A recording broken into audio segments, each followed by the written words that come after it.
What's the good word, everybody? It's your boy DKB here. So happy New Year, starting things off.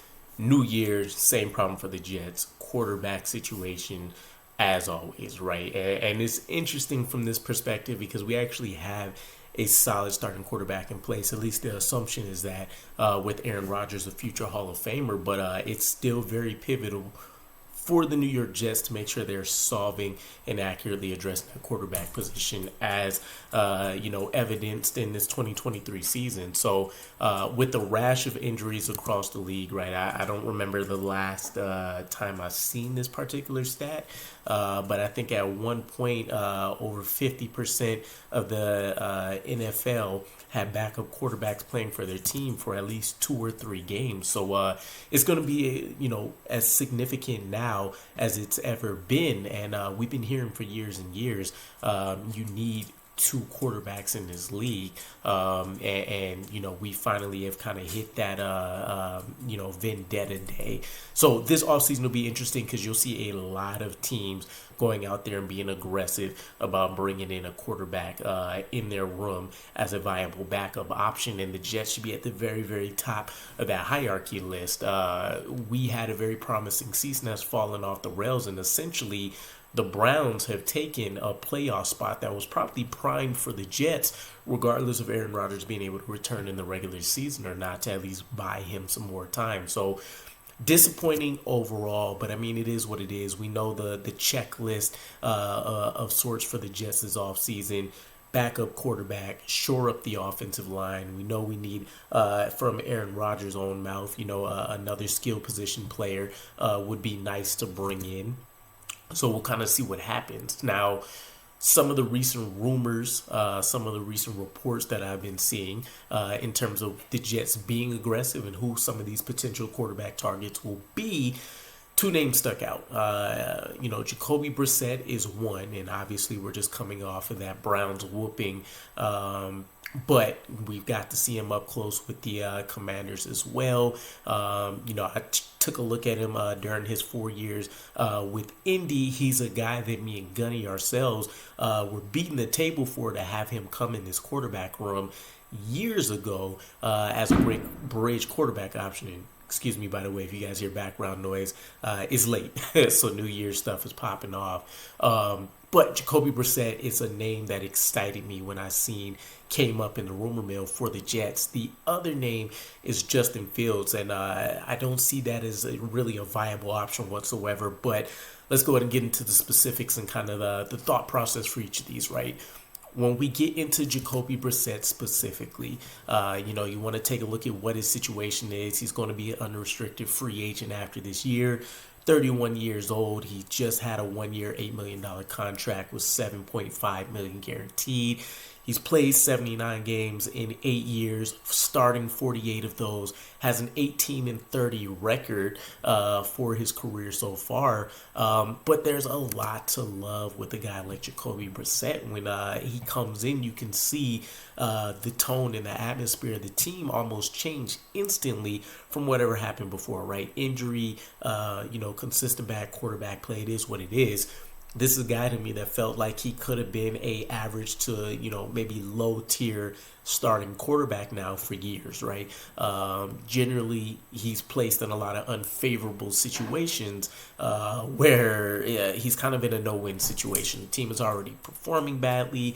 Injuries may have piled up, but he goes in and he still does a very, very serviceable job, which is something that we would definitely love to see here, right? And again, we just had an up-close and personal demonstration of how effective he was guiding a Washington Commanders team. Now, realistically, should have had no business having a very close comeback victory against us, right? And it wasn't a dominant, spectacular performance from him. I think he had 100 yards flat, a touchdown on maybe 8 of 10 passes, something like that. But he's kind of a master of the game plan, right? He can go out there and as long as you had a solid plan of attack, he's going to execute that very, very well for you. Again, don't let the win-loss record fool you. And, some of these stats, he still has a 2-to-1 touchdown to interception ratio. And he's as pure of a game manager as you can ask, right?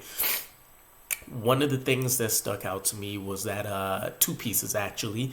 For one, per Rich Samini, he mentioned that the Jets have been monitoring Jacoby Brissett for quite some time. So I'm not sure what that necessarily entails, right? Obviously, you don't want to get into tampering and that whole kind of situation. But if we've been monitoring him for quite some time, I'll just default for sanity's sake to say that this was after the trade deadline, because why didn't you try to get him before then? But if that's the case, then maybe they're trying to get an ideal in mind into if they have an actual shot of bringing him in, right? If we're going to aggressively pursue a guy, Jacoby Brissett is definitely in my top 3 options at the quarterback position. The second thing that intrigued me was there was actually a recent quote from 49ers Chase Young, who of course used to be a former teammate of Jacoby before he got traded this year. And he kind of highlighted what the ultimate thought process around Jacoby Brissett should be. He said Jacoby knows how to manage a game. He knows how not to lose a game. And I think that's the pivotal piece here, right? You don't need a superstar backup quarterback that can go in and throw you another 3-touchdown game or anything like that. Again, ultimate script manager, right? He can go in, he's going to get the job done, and sometimes he is deadly to the opposing team, especially when you think about the fact that they, obviously aren't going to be prepared for a backup quarterback per se to come in and know the strengths and weaknesses and tendencies right away like you would with a starting quarterback. But he generally tends to feast when I see him come into these kind of situations. Now, flip the script. Justin Fields, obviously, I think we would all love to see on the roster, right? If it wasn't for the contract situation, and, it's very similar to Zach Wilson, same draft class. Obviously, there's a year left, but in May, you have to make a decision on the 5th-year option, which is north of, I think, $23 million, $25 million maybe. And then, of course, you have all of the baggage of whatever's happening with the Bears, right? You don't know if it was the player or more so the coaching staff that has kind of sent his career into, I don't know, a canyon somewhere, right? Outside of all of that, though, and this was, I guess this came up because NFL insider Benjamin Albright had a rumor that he heard that the Jets might make a play for Justin Fields to back up Aaron Rodgers next year, and the first thought of mine would be, great, quarterback of the future. He gets to sit and learn behind Aaron Rodgers. You would basically be rebooting the Zach Wilson plan, except you would actually have, a better quarterback in a lot of people's minds behind Aaron Rodgers. But there's a plethora of reasons why this would absolutely make no sense. And Jets Twitter pretty much unloaded the whole thing. You want to talk about the cap, not only from the Jets, but of course trying to make his contract fit. The fact that this would be Joe Douglas admitting a draft mistake, right? You're telling me that you picked Zach Wilson, but now not only would you be releasing or trading Zach Wilson, but then you would be replacing him with a quarterback that you could have essentially just picked anyways in his draft class.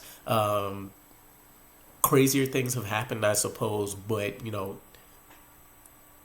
surface level wise, it doesn't make a ton of sense. You have the trade assets that it would take to acquire a guy like Justin Fields, and keep in mind with the Bears, they're in a position of strength, right? They have the number 1 pick in this upcoming draft locked in, potentially another top 10 pick, which is their own original one. And then you have the whole, we could just build around Justin Fields if we truly believe in that. And I would think that they kind of listen to the fan base, right? Recent games they've had, there was chance for Justin Fields to be out there. And obviously they're still greatly supporting the guy. So there's something there to it, right? But yeah, the trade assets, what it would take to bring him in, and then just to have him sit. He's going to have starting opportunities elsewhere for teams that felt like the Chicago Bears were just idiots. You have the win-loss record that you can toss in with, I think he's 9-20 in his career or something like that. You have the turnover problems, right? There's a lot of stuff going on, and it's just best for the New York Jets to split. The best option, or in my opinion anyways, the best path to shoring up this quarterback room would to be ultimately have Aaron Rodgers starting, You have a guy like Jacoby Brissett that's not only going to be a great backup, low-end, starting level quarterback talent on the roster, he's also your quintessential bridge quarterback guy, right? So that gives you two quarterback gurus of sorts to help mentor in whoever you bring in as a day 3 guy in the 2024 draft, right? And don't tell me it's not worth picking one up, because for, what we've seen again this year with the amount of injuries and all that kind of stuff, you have the likes of Brock Purdy's rising up. And obviously this is kind of like one-off situations, but still there's been enough recent examples that this makes sense. Brock Purdy's, you have your Aiden O'Connell's, who was a guy that was, at best was going to be an undrafted free agent coming up this year.